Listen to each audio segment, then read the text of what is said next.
ay pinagtak sila ng asawa na in love sa kapatid ng asawa. Yun. Ay! Ate. Sabi ko ni, kita Kailan ko sa pa itsura nangyayari ang taksilan? Ano po, bali 2004 po. 2004 nangyari ang taksilan. Sino Opo. ba yan? Kilala mo ba yung girl, Lalo? Ako yun. Ikaw. Hindi, yung girl niya. Kilala mo yung girl niya? Hindi. Ano po, bali pag may makita siyang maganda, maputi, kahit nandyan po ako sa harapan niya, liligawan niya. Ay, wrong. Grabe naman ang asawa mo na yan, chick boy. Grabe naman yun. Oo. So, paano yung... kailan ka bumigay na sumuko ka na? This is it. Oo. Nung ano po, bali yung kapatid niya, bari naawa sa akin. Ayan na, dyan nagsimula na. Doon nagsimula hanggang sa naging kami. Hanggang ngayon, kayo? Opo, kami ang kinasal talaga na totoo. Akalain mo? So, kumusta naman yung ex mo? Meron na rin po, tanggap na rin niya po. Meron na rin po siyang anak. Meron na rin po siyang kalibin ngayon. Happy? Happy kayo? Happy naman po. Oh, yun ang importante. Yes. Happy ending naman pala. Nasa kapatid pala ang Oo, endgame. yun naman pala. Yun ang importante, happy kayo, di ba? Oh, batiin mo naman si Love mo. Ayan, hello. Hi po. Ano po? Ay, po. Tawagan niyo po. Oo, kasi Oo. dati po talaga nagkukuya ako sa kanya. Kuya.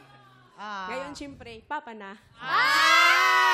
Ano pangalan? Ano pangalan ni Papa? Binhamin po. Ay, Benjamin. Oh, Benjamin. Hello. Ayan. Ilan naging bunga ninyo?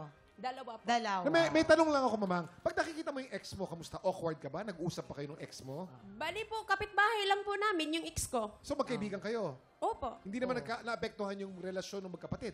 Dahil sa nangyari? Noon po, pero ngayon tanggap Okay na. na. Tanggap na, kuya. Ate, hindi ka ba kinikilig That's pag the most nakikita siya? important. Kinikilig ka ba pag nakikita siya? Alam niyo, wala namang problema. Binibigyan niyo lang eh. Okay na, di ba? Okay na eh. Thank you, Lilia. Thank you, Salamat. Hahanapan niyo pa ng mas sinabi na nga masaya, di ba?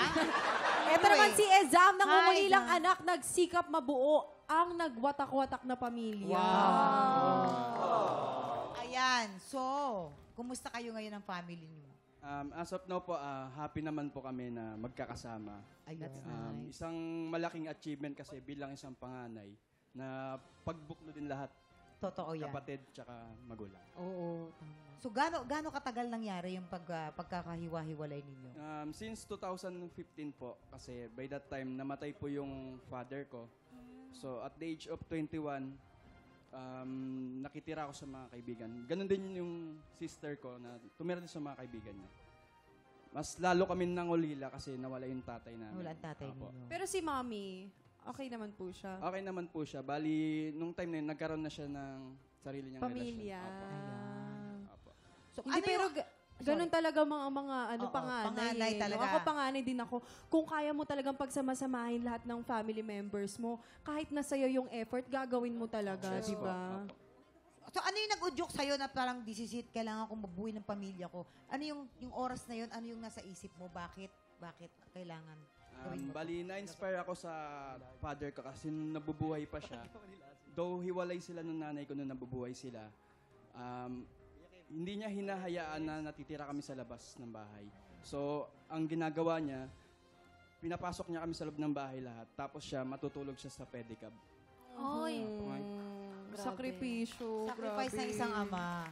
Na ikaw naman siyempre bilang panganay, nakita mo yung sakripisyo na yun ng mga magulang mo, lalong-lalo na ng tatay mo. Siyempre, kumbaga, ayaw mo masayang yun. Ayaw mo Yes mawala. po, opo. Bali, ayun yung naging motivation ko para pagbuklo din sila. Naman pala. Anong mensahe mo sa mga kapatid mo? So yun, habang tumatanda yung mga kapatid ko, ang mensahe ko lang po, sana makahanap sila ng matinong pamilya na aalagaan sila habang buhay. Ayan. Ikaw, sa isang ba may pamilya ka na bang sarili? Wala po. Single ka?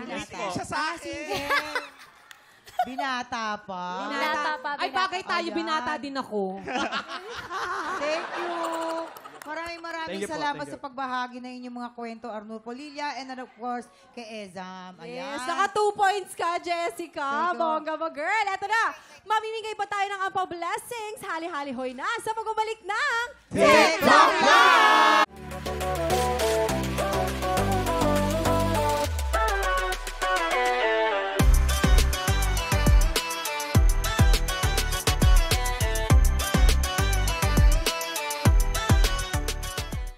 Tropa, pinanood mo hanggang sa dulo itong video na to at dahil doon, very good ka.